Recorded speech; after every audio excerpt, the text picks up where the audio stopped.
राधे राधे मित्रों, आइए आज हम बात करते हैं कि आपकी कुंडली में गुरु ग्रह उच्च के हैं या नीच के या स्वग्रही है। और गुरु उच्च के होंगे तो क्या लाभ देंगे, नीच के होंगे तो क्या लाभ देंगे और स्वग्रही होंगे तो कैसा परिणाम देंगे, क्या क्या आपके जीवन में चीज़ें पॉजिटिव और नेगेटिव होंगी। उन सब चीज़ों के बारे में आज हम विस्तार पूर्वक चर्चा करेंगे। चैनल को यदि आपने अभी तक सब्सक्राइब नहीं किया है तो फटाफट से सब्सक्राइब कर लें। मैं डॉक्टर मनमोहन गुप्ता आपका बहुत बहुत हार्दिक अभिनंदन, बहुत बहुत स्वागत करता हूं आपके अपने YouTube channel astro Mohan ji में। जी हाँ दर्शकों, एस्ट्रो मोहन जी में आपका स्वागत है। आज की वीडियो में हम विस्तार पूर्वक चर्चा करेंगे कि गुरु ग्रह उच्च के है या नीच के। देखिए, सबसे पहले तो मान लेते हैं ये आपका D1 चार्ट है या लग्न चार्ट है। ठीक है जी, लग्न चार्ट में अब गुरु ग्रह कहां पर बैठे हो तो उच्च के होंगे और कहां पर बैठे हो तो नीच के होंगे। देखिए, गुरु यदि कर्क राशि में, कर्क कर्क की राशि कौन सी होती है, 4 नंबर, तो गुरु हो जाते हैं उच्च के। अगर गुरु 4 नंबर राशि में, मान लेते हैं 1 2 3 4, 4 नंबर राशि ये है, यहां पर 4 लिखा है आपकी कुंडली में, जहां पर भी 4 नंबर लिखा है और यदि वहीं पर गुरु भी लिखा हो तो निश्चित ही आपके गुरु उच्च के हो जाते हैं। और जब कुंडली में गुरु उच्च के हो जाते हैं तो कैसा परिणाम देते हैं। देखिए, गुरु उच्च के होने के बाद हमें एक तो परिवार में लोगों के साथ एक अच्छा एनवायरनमेंट दे देते हैं, बुद्धिमान बनाते हैं। बचपन से ही आप कार्यों को करने में लग जाते हैं और कुछ नया करने की कोशिश करते हैं और आपके दिमाग में कुछ ना कुछ चलता रहता है, कुछ ना कुछ नया करने की सोचते रहते हैं। बचपन में लोग आपको इग्नोर करते हैं कि नहीं, ये व्यक्ति शायद जीवन में कुछ नहीं कर पाएगा, आप जीवन को बर्बाद कर रहे हैं। लोग आपको समझते नहीं है कि आपका गुरु उच्च का है। गुरु आपके उच्च के जब हो जाते हैं तो आपको बहुत सारी चीजें पॉजिटिव देना शुरू कर देते हैं, लेकिन इसके साथ ही साथ यहां पर गुरु आपके माता पिता के साथ संबंधों में वैचारिक मतभेद अवश्य कराते हैं। बेशक गुरु उच्च के हैं, लेकिन यहां पर गुरु ये कमी जरूर छोड़ देते हैं कि आपको आपके माता पिता के साथ वैचारिक मतभेद में रखते हैं। आप किसी ना किसी बात को लेकर माता पिता के साथ उलझे रहते हैं और जीवन के कुछ क्षण, कुछ पड़ाव ऐसे जरूर आते हैं जब आप खुद को अकेला महसूस करते हैं। चाहे वो शादी के बाद हो, बच्चों के बाद हो, पढ़ाई के बाद हो या आप कहीं नौकरी कर रहे हो तब हो, आप जीवन में कुछ समय ऐसा जरूर व्यतीत करते हैं जब आप अकेलापन महसूस करते हैं और आपको लगता है कि मैं जीवन में बिल्कुल अकेला हो गया हूं। तो ऐसी अवस्थाएं गुरु तब देते हैं जब गुरु उच्च के होते हैं। और आप हमेशा इतना बुद्धिमत्ता से काम करते हैं, प्लानिंग के साथ काम करते हैं कि लोग आपकी तारीफ करते हैं। शुरुआती दौर में लोग आपको बेवकूफ समझते हैं कि ये व्यक्ति कुछ नहीं कर सकता, ये व्यक्ति समय काट रहा है, ये व्यक्ति बेवकूफ है, इसको कुछ नहीं आता। परंतु जैसे जैसे उम्र और समय बीतता जाएगा, लोग आपकी तारीफ करने लगेंगे और आप हर कार्य को एक प्लानिंग के साथ, सिस्टमेटिक ढंग के साथ, क्रिटिकली उसको एनालाइज करेंगे, तब उस कार्य को पूरा करेंगे। ये नहीं कि सामने काम आया और कर दिया, गलत हो या सही हो, नहीं, आपकी प्लानिंग बड़ी जबरदस्त होती है क्योंकि जब आपके गुरु उच्च के हो जाते हैं। अब समझते हैं कि गुरु यदि नीच के हैं तो कैसे होंगे और गुरु नीच के कहां होते हैं। देखिए, गुरु नीच के होते हैं जब गुरु कुंडली में 10 नंबर की राशि, 10 नंबर की राशि कौन सी होती है, मकर राशि। यदि आपकी कुंडली में 10 नंबर लिखा है और वहां पर गुरु बैठ जाते हैं तो समझ जाइएगा कि गुरु नीच के हो जाते हैं। लेकिन गुरु नीच के होने के बावजूद आपको क्या दे सकते हैं। अब ये दर्शकों, मैंने एक एग्जांपल लिया है कि 4 नंबर यहाँ है, 10 नंबर यहाँ है।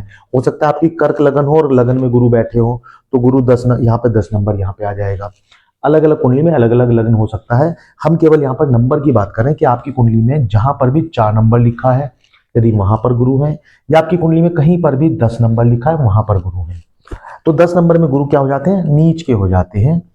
जहां पर 10 नंबर लिखा और वहां पर गुरु बैठ जाए तो गुरु नीच के हो जाते हैं। अब गुरु नीच के होने के बावजूद क्या परिणाम देते हैं। एक तो जीवन में आपको तरक्की बहुत तेजी से मिलती है, बेशक गुरु नीच के हैं। आप चीजों को इस ढंग से करते हैं कि आपकी प्लानिंग बड़ी गुपचुप होती है, शांत रहते हैं, अंदर से आप किसी को कुछ नहीं बताते, घुनापन आपके अंदर आ जाता है। आप चीजों को गहराई से सोचते रहते हैं और मन में अपने कुछ ना कुछ करते रहते हैं और फिर फटाक से कुछ एक ऐसा नया कार्य कर कर दिखाते हैं कि जो बाकी लोग देखकर हैरान हो जाते हैं। आपके दिमाग में खौफ डर बिल्कुल नहीं होता जब गुरु आपके नीच के हो जाते हैं। आप खुले दिमाग से कार्य करते हैं, आप किसी से नहीं डरते, जो आपको कहना होता है स्पष्ट बोल देते हैं, और अपने कार्य को बड़ी गुपचुप तरीके से करते हैं, छुपा कर करते हैं, किसी को बताते नहीं है। लेकिन हाँ, एक चीज यहाँ पर गुरु आपको जरूर देते हैं जब गुरु नीच के हो जाते हैं, क्या कि आपके अंदर शरीर में आलस भर देते हैं। आप जिस भी कार्य को करेंगे सोचेंगे अरे मुझे ये काम करना है, अभी तो 2 दिन है कोई बात नहीं कर लेंगे, अभी तो 4 दिन है इस बात काम को कर लेंगे कोई बात नहीं। इस तरह की चीजें आपके व्यवहार में गुरु देते हैं जब गुरु आपके नीच के हो जाते हैं। आप कार्यों की प्लानिंग करेंगे, प्लानिंग के साथ काम करेंगे, परंतु अचानक से कुछ ऐसा होगा, अरे मेरे हाथ में तो ये चीज रह गई, मुझे नहीं मिल पाई। चीजों में डिले होना, जब गुरु नीच के हो जाते हैं तो चीजें मिलेगी सब, लेकिन बहुत धीमी गति से। आप कोशिश करेंगे और फिर चीजें आपके हाथ से छूट जाएंगी, आप बहुत प्रयास करेंगे तब आपको चीजें मिलेंगी। तो जब गुरु नीच के हों तो हमें बहुत ज़्यादा मेहनत की ज़रूरत होती है। गलत रास्ता फॉलो ना करें और पॉजिटिव माइंड के साथ, सकारात्मक मन के साथ आगे बढ़ते रहे तो गुरु आपको अच्छे फल देने शुरू कर देते हैं, बेशक गुरु नीच के भी हों, आलस से त्याग दें। अब बात करेंगे कि गुरु स्वग्रही कब होते हैं। देखिए, गुरु की 2 राशि होती है, कौन कौन सी? गुरु की 2 राशि होती है, एक तो 9 नंबर की और एक 12 नंबर की, यानी कि धनु और ये मीन, ये 2 राशि गुरु की होती है। अब आपकी कुंडली में कहीं पर भी, जहां पर भी 9 नंबर या 12 लिखा हो, अब ये क्योंकि हमने नंबर लिखे हैं तो इसके हिसाब से 9 नंबर यहां पर होगा और 12 नंबर यहां पर होगा। देखिए, अगर गुरु 9 नंबर में बैठ जाते हैं या 12 नंबर में बैठ जाते हैं, हालांकि 12वें घर में भी बैठे हैं गुरु तो 12वें घर का परिणाम अलग होगा। यहां पर सिर्फ हम बात करें उच्च की, नीच की या स्वग्रही की, क्योंकि अगर गुरु 9वें घर में बैठ जाते हैं तो कैसा परिणाम देंगे, उनका परिणाम बिल्कुल अलग होगा। हम यदि घर की बात करें, राशि की बात ना करके घर की बात करें, 7वां घर है, 7वें घर में गुरु कैसा परिणाम देंगे, दूसरे घर में गुरु कैसा देंगे, तीसरे में कैसा देंगे, इन सब पर हमने वीडियो बनाई हुई है, प्लेलिस्ट में आपको मिल जाएगी और डिस्क्रिप्शन में भी लिंक मिल जाएगा। और न सिर्फ गुरु की बल्कि अन्य सभी ग्रहों की भी हमने वीडियो बनाई हुई है, वो भी आप देख सकते हैं, उससे आपको बहुत लाभ मिलेगा कि आपकी कुंडली में कोई ग्रह कहां पर बैठकर कैसा परिणाम देता है। चलिए, स्वग्रही की बात करते हैं कि गुरु यदि स्वग्रही है, गुरु यदि धनु राशि में बैठे हैं और गुरु यदि मीन राशि में बैठे हैं तो कैसा परिणाम देंगे। देखिए, गुरु जब अपने ही घर में बैठ जाते हैं तो गुरु आपको एक इस तरह का व्यक्ति बनाते हैं कि आप लोगों के साथ एक अच्छा संबंध बनाना महसूस करते हैं कि मुझे लोगों के साथ अच्छा संबंध बनाना चाहिए। आप जीवन में कमाई करेंगे, शांत होकर काम करेंगे, इच्छा शक्ति के साथ काम करेंगे, मेहनत लगन के साथ काम करेंगे, पढ़ाई में आपका दिमाग बहुत तेज होगा। आप पढ़ाई के साथ साथ अपने कार्यों को भी बहुत तेजी से अंजाम देंगे। जिस कार्य में आप लग जाएंगे उस कार्य को पूर्ण करके ही दम लेंगे। और यदि इसी दौरान जब गुरु आपके यहाँ पर बैठे हैं आपकी कुंडली में और आपकी गुरु की महादशा आ जाए, गुरु स्वग्रही हो और गुरु की महादशा आ जाए तो सोने पर सुहागा। फिर गुरु आपको वो सब चीजें दे देते हैं जिसकी आप चाह रखते हैं। फिर आप गुरु के साथ इस तरह से कनेक्ट हो जाते हैं कि गुरु आपको आध्यात्मिक बना देते हैं। आप मंदिर, भजन, पूजा पाठ, आध्यात्मिक जीवन जीने लग जाते हैं। आप चीजों को इस ढंग से जीते हैं कि मुझे कोई भी गलत कार्य नहीं करना है। परंतु कुछ कुंडली में ऐसा भी देखा गया है कि गुरु की महादशा के दौरान कुछ व्यक्ति गलत कार्य कर बैठते हैं।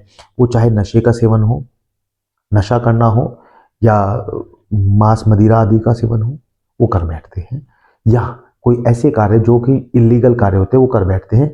तो उन लोगों को मैं सावधान करना चाहूँगा कि आप लोग सावधान हो जाएं और ऐसा कार्य बिल्कुल ना करें। और यदि आप गलती से कर चुके हैं तो उस कार्य को वहीं छोड़ दें। निश्चित ही गुरु आपको फिर से संभाल लेंगे और आप एक नया जीवन और अच्छा जीवन जी पाएंगे।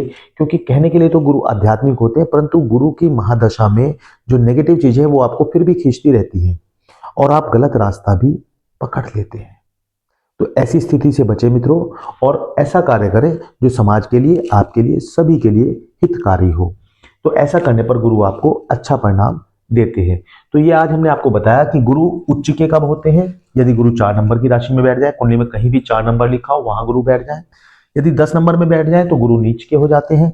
और यदि गुरु 9 नंबर की राशि या 12 नंबर में बैठ जाते हैं तो गुरु स्वग्रही हो जाते हैं, यानी अपने घर के हो जाते हैं। तो मित्रों, इसके हिसाब से गुरु आपको अलग अलग तरीके के परिणाम देते हैं। और 12 की 12 राशियों में, 12 के 12 घरों में गुरु बैठकर कैसा परिणाम देते हैं, शनि, मंगल, केतु, राहु, चंद्रमा, सूर्य सभी ग्रहों के बारे में हमने वीडियो बनाई है। प्लेलिस्ट में आपको मिल जाएगी, डिस्क्रिप्शन में भी लिंक मिल जाएगा, जरूर देखिएगा। वहाँ भी लाइक कीजिएगा और यहाँ भी लाइक कर दीजिएगा। चैनल सब्सक्राइब नहीं किया है तो प्लीज़ सब्सक्राइब कर लीजिएगा। आपका बहुत बहुत धन्यवाद। राधे राधे मित्रों।